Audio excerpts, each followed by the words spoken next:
Bien, bonjour les amis, j'espère que vous allez bien. Bienvenue sur Ici en Belgique. Donc, si tu es nouveau sur la chaîne, merci de t'abonner, d'activer la cloche de notification pour ne manquer aucune de nos vidéos et de mettre un pouce là pour référencer la vidéo afin que le maximum de personnes, bien sûr, puissent avoir accès au contenu de cette vidéo et bien sûr de la chaîne.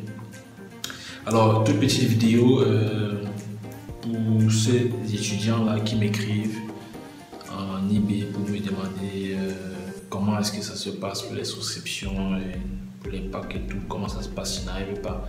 Je pense qu'il y a une vidéo que j'ai faite où j'ai expliqué un peu en gros le contenu de chaque pack d'accompagnement, détailler comment est-ce que vous pouvez remplir le formulaire, vous pouvez le faire en ligne, comment choisir, comment consulter chaque pack et quel est le suivi qui va être fait du début à la fin, partant de l'équivalent de diplôme jusqu'aux demandes de visa. Mais maintenant, je vais aussi apporter une demande de réponse à ces étudiants-là qui m'écrivent concernant le lien de parenté pour les demandes de visa. Sachez que si vous et votre garant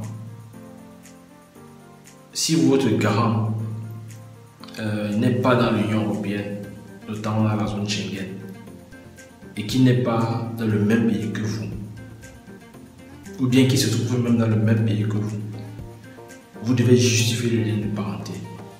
Je reprends. Si votre garant ne réside pas dans l'Union européenne, notamment dans la zone Schengen, vous devez justifier le lien de parenté avec votre garant, peu importe le pays où il reste, que ce soit en Afrique qui reste avec vous, que ce soit dans d'autres pays qui ne font pas partie de l'Union européenne, et vous devez justifier. Voilà. Maintenant, si c'est que, maintenant, pour prouver le lien de parenté avec votre garant, la question c'est comment vous allez faire.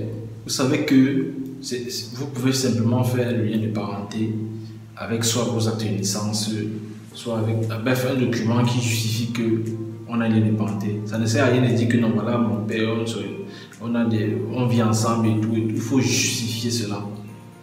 Et je dis à beaucoup de personnes que la bonne information se trouve toujours à la source. Donc, si vous n'êtes pas très sûr, peu importe le pays où tu résides, de l'information ou de ce qu'il faut fournir comme document, tu as la possibilité de contacter l'ambassade.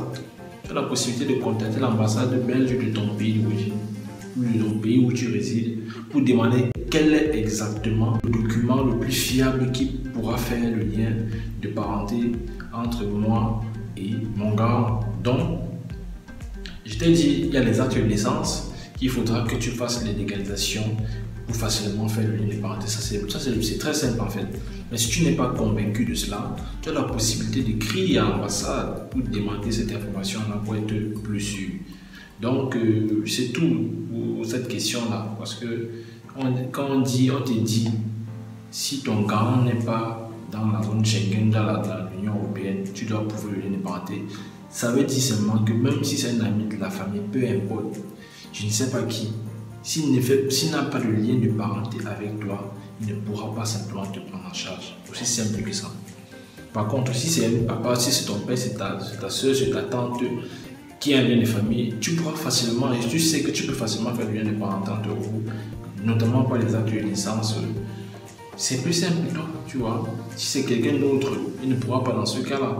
Mais par contre, si c'est quelqu'un qui réside dans l'Union européenne, il a la possibilité, peu importe la personne, ce n'est pas forcément quelqu'un de la famille ou de n'importe qui, il pourra facilement te prendre en charge. Donc c'est en gros là pour répondre à cette question. Et n'hésitez pas aussi, hein, quand vous écrivez, quand vous voulez m'écrire, soyez vraiment, posez vos questions. Ne demandez pas si on peut vous poser des questions et tout. Vraiment posez vos questions. Je vais vous répondre en temps réel.